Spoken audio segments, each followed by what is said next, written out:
So I told you the other day that I was going to be doing a bit of a Q&A regarding Four Sigmatic's coffee. So that's what I thought we would tackle today. Now, a lot of you did email with a few questions you had, and a lot of the questions were the exact same, which is awesome. It means I only have to cover a couple. So the first one, I did make a list on my pink sticky note because I am a sticky note fanatic, if you didn't know that.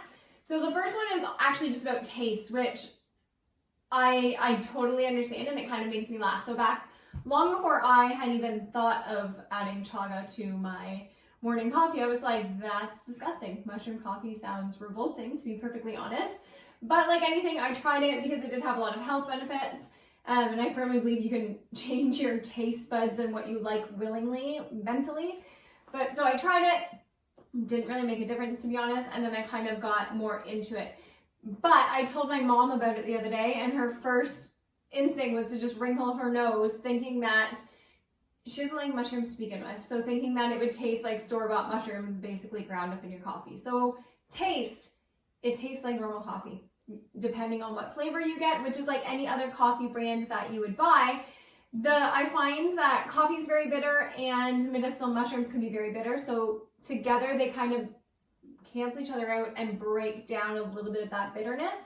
So truth be told, the mushroom coffee just tastes like coffee. I find the Lion's Mane blend really, really strong, which I like. The Rishi one with cacao just tastes like chocolate, and the adaptogen one tastes like regular coffee to me. So each one obviously has different health properties, but it really just tastes like coffee. So I know that the first initial step of, oh my God, there's there's mushrooms in my coffee is kind of a bit overwhelming, but try it.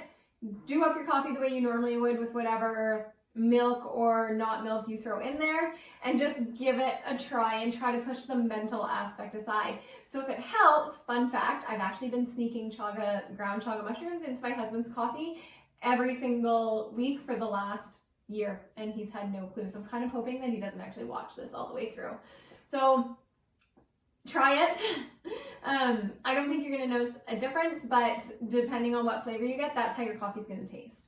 So the other question was if the products are gluten-free and vegan, and they are. So all of the products, I believe, on the Four Sigmatic site are fully gluten-free and vegan, so it kind of works with any dietary things that you are following, which is awesome.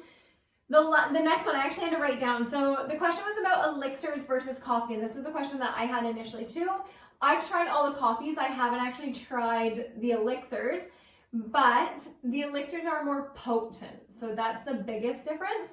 There's some herbs, there's adaptogens, and the biggest thing is there's no caffeine. So the elixirs are more mushroom based, whereas the coffees are obviously a combination of mushrooms and coffee. So that's the biggest difference. For me, I'm a coffee addict, so obviously I'm going to go more towards the coffee side. But if you're looking for sheer medicinal properties and sheer potency, I'd go with the elixirs. Now, one thing to note, if you are pregnant, so don't quote me on this just because I'm not a medical professional at all, but I would do some research before you look into the elixirs while pregnant. I have a feeling that chaga might be okay while pregnant in small doses, but there haven't been a lot of studies with reishi during pregnancy, and reishi is a relaxer, so that'd be the one you kind of go to while you're pregnant. So if you are currently expecting or even breastfeeding, I'd say just chat with your doc before you go grabbing elixirs and kind of downing them for their health benefits. So the last question was just about sweeteners. So I say so much. Obviously, one of my goals is to reduce the amount of sugars that I take in. The majority of things that I buy are unsweetened and then I add them. I think the only ones that there are some elixirs that are sweetened, and the cacao reishi blend is sweetened. They use coconut sugar and stevia. So the reason that I really loved this company upon first glance is because those are two sweeteners that I use also. So they're not loaded up with a bunch of sweeteners, but when they do have a sweeter component, like when you're looking at the chocolate ones, the sweeteners that they use I actually really like. So a lot of my baking recipes, I do use stevia, maple syrup, honey, and coconut palm sugar, so that made me super excited. I don't think any of the coffees on the site are sweetened. I think it's more the cacao blends. So double check, obviously, if your goal is to eliminate sugar or if you have an issue with either of those sweeteners, but those are the main two that they use.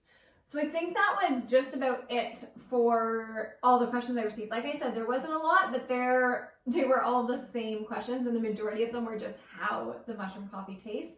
So again, give it a shot. When I started out, I was actually just buying ground chaga mushrooms and adding them into my morning coffee blend every single day.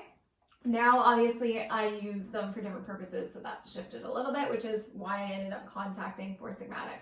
But we haven't noticed a difference in flavor, to be perfectly honest. It's normally the coffee that stands out. So give it a shot, and if you do, film it, or at least tag me and let me know kind of what you think and how it tastes, because I'm so curious to hear how everyone kind of gets into the whole mushroom coffee craze. So have a fantastic day.